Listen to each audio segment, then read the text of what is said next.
لو انت معتمد لسه على الاولد سكول في ان انت تروح تقدم السي في بتاعك في شركه او تروح تعمل الابلكيشن او الكلام ده كله، فالكلام ده بطل يا مان، خلاص ما عدناش بنستخدمه اصلا. بس انت دلوقتي بتقدم في حاجات كتير وانت عارف ان قدراتك تجيب ان انت تشتغل في الاماكن دي، بس ما حدش بيكلمك ليه؟ لان خلاص احنا اتطورنا وبقينا دلوقتي في عصر المنصات الالكترونيه. يعني ايه عصر المنصات الالكترونيه دي؟ يعني ببساطه انا ممكن اقدم دلوقتي على اي منصه من المنصات اللي زي لينكد ان ووظف وغيرهم كتير، هم دول اللي بيتعرض عليهم الشغل. والنهارده انا جاي اكلمك على منصه وظف. ليه منصه وظف بالاخص؟ يعني ده سؤال مهم وليه اجابات كتيره هنجاوبهم مع بعض دلوقتي حالا، لغايه ما نعمل الحساب بتاعنا على وظف ويكون شكله احترافي وقوي جدا، بحيث ان الشركات لما تبص عليه يكلموك على طول. بس ليه بنختار منصة وظف؟ لأن وظف أول حاجة هي منصة عليها آلاف الشركات المصرية اللي كل يوم بتعرض آلاف الشغل وبتدور على موظفين كل يوم، فأنت فرصتك هنا بتزيد في إن أنت تقدم على المنصة دي. تاني حاجة سهولة الاستخدام، إن أنت تقدر تعمل الحساب ده في دقايق، وفي نفس الوقت تقدر تقدم على شغلانات كتير قوي على حسب المجال اللي أنت عايز تشتغل فيه. يعني مش مجال معين، لا مش مجال معين، أي مجال يخطر على بالك أنت ممكن تلاقيه على المنصة دي. رابع حاجة فلترة الوظائف. انت ممكن تختار الوظيفة اللي انت عايزها، بس مش بس هتفلتر الوظائف، لا ده انت كمان هتفلتر المكان اللي انت عايز تشتغل فيه.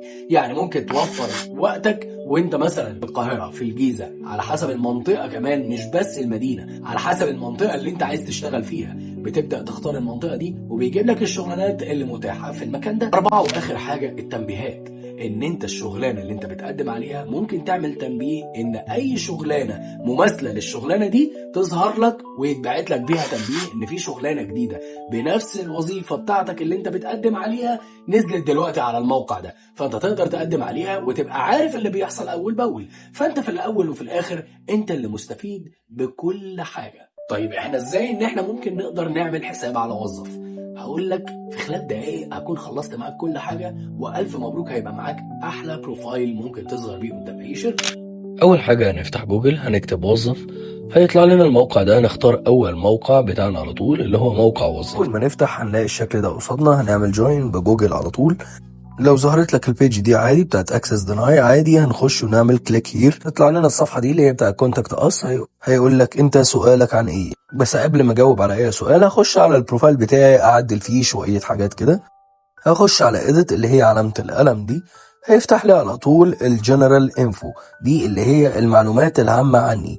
اول سؤال بيقول لك انت حابب ان انت بتقدم على شغل دلوقتي حالا، يعني انت محتاج الشغل ضروري، وده يعتبر للناس اللي ما عندهاش شغل ومحتاجين شغل ضروري، فعادي بيروح على العلامه اللي في الجنب دي ويدوس عليها اون. انما لو هو مش مستعجل على التعيين فعادي ممكن يدوس عليها اوف ويظهر الشغلانات. نيجي بعد كده للمعلومات الشخصيه، الاسم الاول بتاعك والاسم الثاني وبعد كده اسم العيله، وبعد كده بيطلب منك تاريخ ميلادك بتحطه، ده كده يحدد يقول لك انت ذكر ولا انثى، تختار الجنسيه، تختار الحاله الاجتماعيه سواء انت سنجل متجوز ايا كان انت ايه، وهل لو انت متجوز عندك اولاد ولا لا. بعد كده بيسألك في موقفك من التجنيد، اذا كنت انت مخلص او واخد اعفاء او لسه ما دخلتش الجيش، فهنقول تمام مخلصينه. وبعد كده بيسألك هل انت معاك رخصة قيادة، دي اختياري مش اجباري، تجاوب عليها براحتك.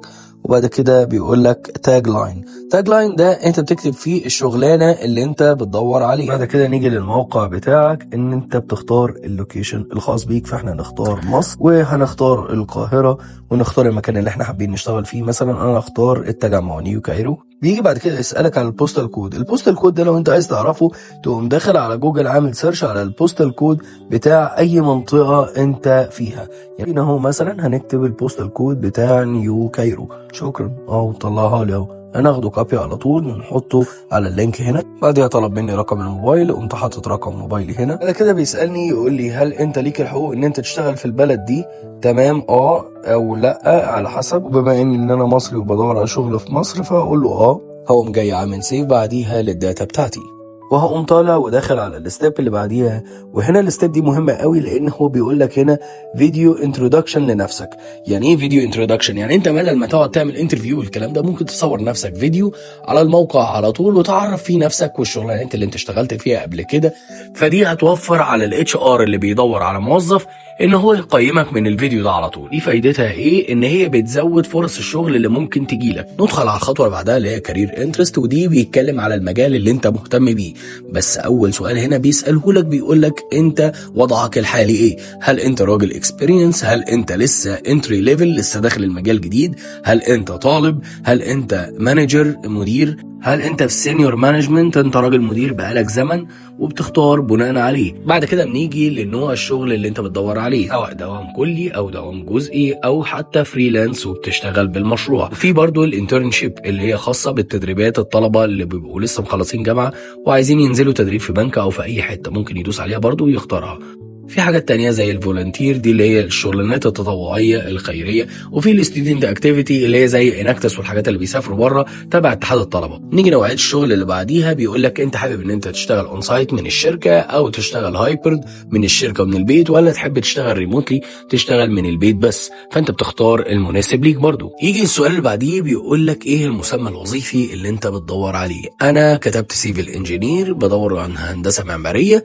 السؤال اللي بعده بيقول لك ايه الكاتيجوري اللي انت مهتم بيه، يعني ايه في الهندسه انت مهتم بيه. مش عارف انا قايل له فوق هندسه معماريه وما بيفهمش ولا ايه، بس هكتبها له تاني. يجي بعد كده يقول لك ايه المينيمم سالاري، الشغلانات اللي بالمينيمم سالاري انت عايزها تظهر لك. فانا هكتب 15000 جنيه. طبعا انا مش عايزها تظهر عشان ما حدش فيهم يضربني ولا حاجه، فانا هعمل لها هايد هنا، بحيث ان الشركات اللي تبقى عارضه اي شغل بمرتب من اول 15000 فيما فوق تبدا تظهر لي. السؤال اللي بعده بيقول لي ايه البلد اللي انت تحب تختار ان انت تشتغل فيها.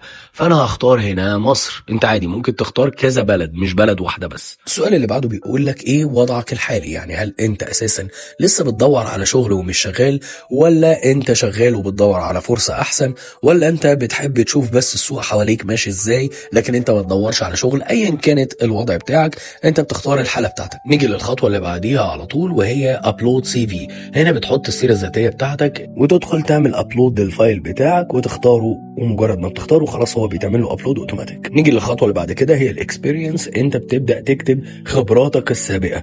هنا كتبت ان انا مهندس في حسن علام والمده بتاعتي ان انا بقالي 2 اكسبيرينس. ندخل على الخطوه اللي بعديها وهي السكيلز، المهارات بتاعتك. بتبدا تزود المهارات بتاعتك، يعني انت مثلا عندك مهارات في الاوفيس، في الاكسل، في ايا كان انت عندك مهارات في ايه، انت بتختارها وبتختار قوتك في المهاره دي قد ايه. وبعد كده بيبقى فيه تحتيها اللغة، تكتب اللغات برضو اللي انت شايف نفسك ان انت قوي فيها، سواء بقى عربي، انجليزي، فرنساوي، بتبدأ اللغات اللي انت بتعرف تتكلم فيها. وهنا انت بتحدد مدى قوتك في اللغة عاملة ازاي، سواء في الريدنج، في الرايتنج، في الليسننج، في السبيكنج. بعدها ندخل على التعليم، وهنا التعليم بتبدأ توضح له هل انت لسه بتدرس، هل انت معاك بكالوريوس، هل انت معاك ماسترز، معاك دكتوراه. بتوضح ايه الشهادة اللي معاك وتحطها.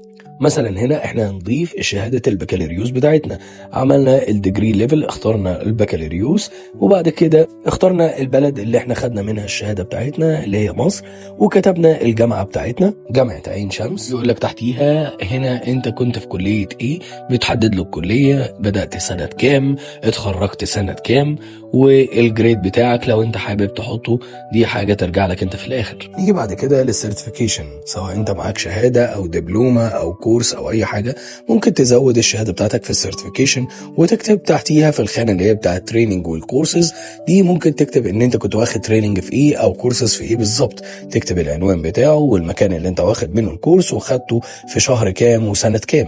نيجي بعد كده اللي هي الاونلاين بريزنس. الاونلاين بريزنس دي انت بتحط اللينكات بتاعتك على المنصات اللي انت شغال عليها، يعني مثلا ممكن تحط اللينك بتاعك اللي هو على لينكد ان تحطه، ممكن لو انت عندك بيج خاصه بالشغل على الفيسبوك ممكن تحط اللينك بتاعها برضو، وممكن لو عندك برضو بيج على تويتر تحط اللينك بتاعها، واليوتيوب لو انت بتعمل عليه فيديوز خاصه بشغلك اوكي برضو ممكن تحط اللينك بتاعها، لان كل ده بيزود فرصك للشغل اكتر، لان بيخلي ان الشركات تتعرف عليك اكتر واكتر. والشركات بتحب ده ليه؟ لان هي بتبقى عايزه الراجل العملي اللي بيحب على طول يدور على شغل ويحفرك يمين وشمال، وانه يبين نقط القوه بتاعته في مجال شغله باي وسيله ممكنه. المهم ان هو بيبقى عايز يوصل للشركات، والشركات بتحب الاشخاص اللي زي كده لان بتشوف انهم عندهم اصرار على نجاحهم. نيجي بعد كده للاتشيفمنت دي، انت بتكتب فيها اذا كنت انت حققت اي جول مثلا او اي هدف في حياتك، انت بتبدأ توضحه بالتفصيل هنا. ودي برضو حاجة مش اجباري،